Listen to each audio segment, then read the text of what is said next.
आकस्मिक निधन पर आज सभी यहाँ शोकाकुल परिवार और बंधुओं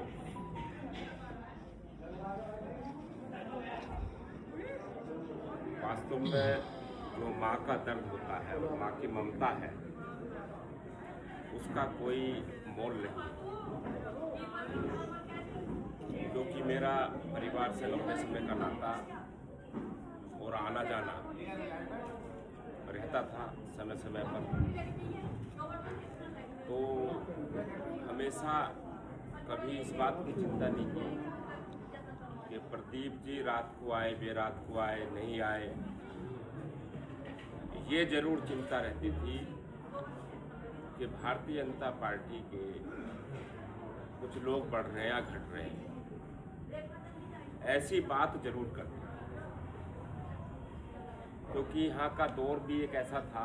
सन 2008 के दशक में इस विधानसभा में बहुत गिने चुने कार्यकर्ता पार्टी के पास थे। तो जब ये चर्चा करते थे तो उसे ये फिक्र रहती थी कि पार्टी के संगठन के लोग बढ़े नहीं बढ़े, सदस्य बढ़े नहीं बढ़े।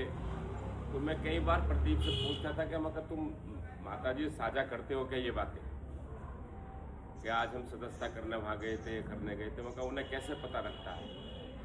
तो प्रदीप जी ने हमसे बताया एक दिन कि वो बच्चों से अखबार को पढ़वा लिया करती थी और फिर उसको सुनती थी और उस पर ही बात करती थी। ऐसा उनका एक भाव हमेशा रहता था।